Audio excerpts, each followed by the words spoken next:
Yeah, my name is Maude Barlow, and I'm chair of a national social environmental movement in Canada called the Council of Canadians, and we've been deeply involved in the issue of water as a public trust and a human right, and the rights of nature around water. And I've written extensively and traveled extensively on this issue. And I'm going to share a part of my time with a scientist from Slovakia whose name is Michal Kravcik, who will come up in a few minutes and share his and our concern that the climate issue is not taking into account water. Great.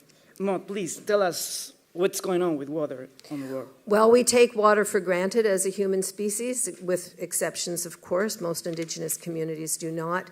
But the more modern we get, the more we think of water as a resource for our pleasure and profit and convenience, and so we dump whatever we want into it. Every day we put the equivalent toxic and sewage into our waterways of the entire weight of all humans, unbelievably. We also are damming our rivers to death, and we are pumping up groundwater far, far faster than it can be replenished by nature. Using satellite technology, NASA has identified 37 major groundwater sources, and they say that we are destroying them very, very quickly. This is with bore well technology that was only discovered about 60 or 70 years ago. So we are using up the future generation, for future generations, their water allocation. Just a few examples: more than half the rivers in China have disappeared since 1990. We just heard two powerful presentations on deforestation. The climate crisis in Sao Paulo is not because of climate, or the drought is not because of climate as we usually understand it. It's because they've taken down the Amazon, and that has dramatically affected what they call the flying rivers that carry water, carry moisture thousands of kilometers away and distribute it to other parts of the country. So and in fact, the recent studies tell us that the cutting of the Amazon has probably been part of the cause of drought as far away as California and Texas. So we're now making these connections between water, climate, forest, and wetlands, which of course have also been destroyed. And I want to say very strongly here that it is my observation that many, many scientists, many environmentalists, and many people in the climate movement are very clear in understanding what's wrong with greenhouse gas emissions and the burning of our fossil fuels. But when they talk about water, they only talk about it in terms of climate change impacting water, which of course is true with melting glaciers and so on. But it's very important for us to understand that when we displace water from where nature put it, we interrupt the local hydrologic cycle. That in turn creates desertification, and that in turn creates climate chaos. And not only is the abuse of water one of the major causes of climate change, the solution to climate change partially lies not only in the sequestration of carbon in our soil, so healthy soils, healthy food production, but the regeneration and the protection and recovery of water retentive landscapes. It's an absolutely crucial piece of the picture that's almost entirely missing here in Paris. Could you tell us a little bit more details, the relationship between waters, living beings, earth, animals, vegetable, forests, and human beings, please? The relationship. What could happen if we don't clean and not keep the water Well, safe? already there are many parts of the world that are running out of water. 2 billion people every day are forced to drink contaminated water. So it's not as if this is a problem that we're facing in the future. In fact, more children die of waterborne disease than all forms of violence put together, including war. So it is the greatest human rights tragedy and threat of our time. And the threat to nature itself is astounding. I mean, we absolutely don't think in terms of water, in terms of it being something that that we need to revere and protect and care for and love and respect. We think of ourselves as the top of the human chain, and as a result, there are parts of the world, many parts of the world, now going dry.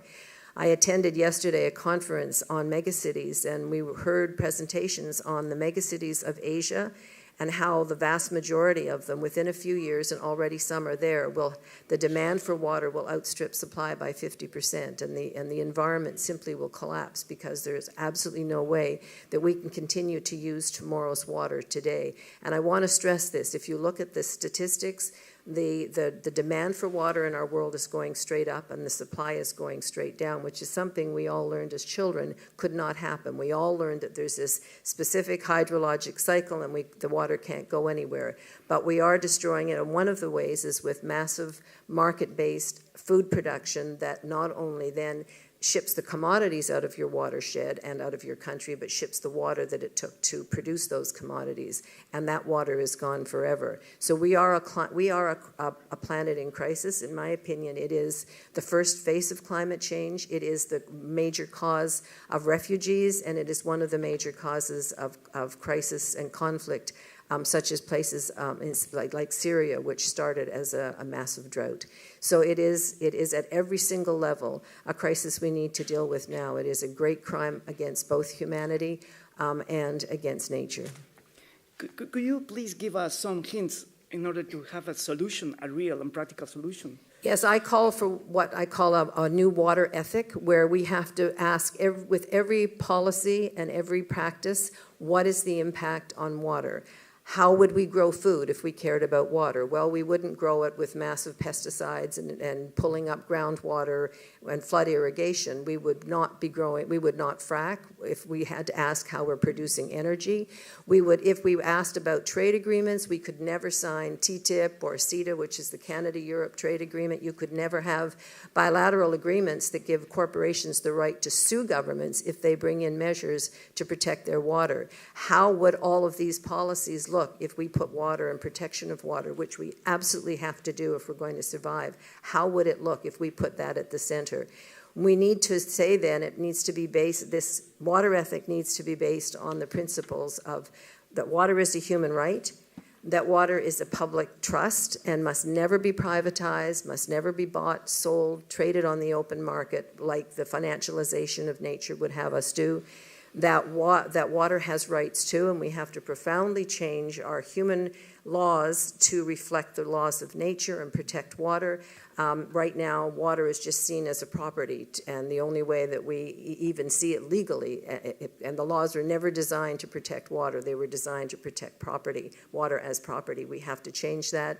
And finally, we need to say that perhaps instead of conflict, if we could see the common cause that we have, that nature might be, water might be nature's gift to teach us how to live differently with one another and perhaps more lightly on Mother Earth. Do you consider that if the way we are doing with water is a crime, would help in order to prevent this? It is absolutely a crime against nature. The way we pollute, the way we divert, the way we mismanage, the way we abuse, the way we take water for granted, absolutely it's a crime against nature. It's a crime against other species who depend on water as much as we do. It's a crime against soil. It's a crime against forests. It's a crime against wetlands, because if you dry up the water, you dry up the system. I think that we can name this as a crime, and I look at election after election in countries that are in serious trouble. The United States is one. There's a presidential primaries going on now, and there's no discussion of water, as if there's no problem in the entire Southwest or the entire Southeast of the United States. It's just one example. So yes, I would consider our collective abuse of water as a crime.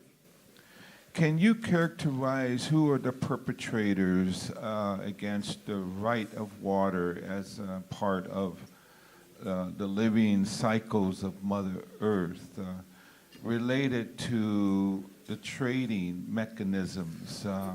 Please specific here if you're aware of like water offsets. And it's a mechanism you mentioned, the biodiversity offsets. Briefly describe how that is a violation of rights of Mother Earth, a violation of the sacredness, and how do you quantify that in a modern world? And who are characterizes briefly perpetrators of that? Well, I would say that the privatization and commodification of water is one of the principal crimes against nature because it removes water from the public trust and therefore from public governance. Not that governments always do a good thing, but we can hold them to the fact that they should do a good thing. So we have the right to good governance. But once this water has been privatized, either through services or trading, or the which is water pollution trading, which is taking a page from the carbon trading world, they're now wanting to say, well, I can pollute as much as I want, but I'll trade you won't pollute as much, so I can continue to do it, which is a form of insanity. When we allow this kind of private practice or the accumulation of water, as say T. Boone Pickens in the United States is buying up huge amounts of the Ogallala and selling it to developers, this is a crime against nature because it's lost from the public realm, it's lost from our control to do anything about it. And I would say that the perpetrators are, as others have said this morning, not only those who promote the corporations that promote privatization, the bottled water companies and so on, but I would say our governments and international institutions like the World Bank, unfortunately like many parts of the United Nations, that continue to promote the privatization and a market mechanism for water. We absolutely have to keep water out of the market system, and I'm hearing everywhere that is the solution. You get the head of Nestle, Peter Brabeck, who on one hand is advising the World Bank to privatize water in the global south, and who used to say, well, there's no such thing as a human right to water. Now he says, okay, well, I would put 1.5% of the world's water aside for the poor, and the rest of it on the open market. And he's very powerful. He is advising the UN and he's advising the World Bank. Meanwhile, his company, Nestle, is selling its Pure Life water to the poor who can't afford the water when it's privatized at his advice. So I think we can name some very specific people and some very specific corporations that have promoted this, but unfortunately they are not being stopped by international institutions or by our governments, and we need to hold, in the end, our governments accountable. Martin Luther King said, legislation may not protect the heart, but it will restrain the heartless, which is a pretty wonderful thing to say. Thank you. From small NGO from Slovakia, People and Water, I'm a hydroecologist, and I worked 25 years to deeply understand about how is working water, and we find the solution how is working with ecosystem and to impact on climate change. States of water to impact on climate change and how we are responsible for that. Thanks, Michal. We have heard the relationship between water and human beings and the earth. Could you please give us a deep information about the relationship between water and climate change? Yeah, and in Slovakia we change everything in forest, agriculture, and urban zones. And from Slovakia is lost annually more than 250 million cubic meters, which are lost from ecosystem, from damaged landscape. And this water is contribution to sea level rise. And it's after that, it's with decreasing of states of water in nature, starting to transform of solar energy, not to using of consumption of vapor water to atmosphere, but transfer to sensible heat, which means from Slovakia is annually new contribution to energy heat to atmosphere 175,000 gigawatt hours. If you are looking on globally, which means Slovakia is a very rich country of desertification, which means globally it's annually lost from ecosystems from all continents more than 760 billion tons of water. For sea level rise, it is 2.1 millimeter. And nobody debate about this because it's desertification and impact from humans, especially, for example, in urban zones, it's zero understanding in research communities. And I think it is necessary to deeply understand this relationship between water and heat system and climate change, because if 1 cubic meter which are lost from my ecosystem, from my house, it is produced to atmosphere 700 kilowatt hours. It's a lot of energy. And it's if we are starting to capture and to harvest water to ecosystem, after that we can to make cool effect. Which means it is good news There is a solution for climate change to stop or recovery of a climate exists. And if we are starting just now, everybody from citizens of planet Earth starting to harvest and create rainwater retention measures directly on your ownership lands, around housing and in forests, around roads and parking places. And it is only 100 cubic meters of water retention measure for one citizen of planet Earth. It is one job for 1 week, which means if everybody from planet Earth know about that, after 1 year, we are completely stop of climate change and with decreasing of sea level. This is very online interaction between state of water in nature and increasing of heat system of planet Earth. Like Maude say that it's mostly this debate on the globe is speaking about impact from climate change to states of water. And we need to know about that because it's annually globally from deforestation, it is more than 120,000 square kilometers lost from forest to agriculture. From agriculture to urban, it is annually lost 57,000 square kilometers. It is totally, completely stealing space. And this water from this space is lost to sea and to increase its contribution to sea level rise. And another problem is about this desertification. It is stop to vapor water to atmosphere. It is completely not rain, like in California, São Paulo, and so on, because its reason from desertification is not naturally process, not about this global warming, but about land management practices to impact to change of states of water and decreasing of vapor water to atmosphere, increasing to runoff water to sea, and after that it is completely destroying of water in small water cycle. And if we are looking in California just now, the small water cycle is completely empty. Who are the perpetrators? Sorry? Who are the perpetrators? Who are accountable? Who's responsible for this? Yeah, we are everybody from special for experts, for water management, engineering, don't speak about that. Research group, not speak about that.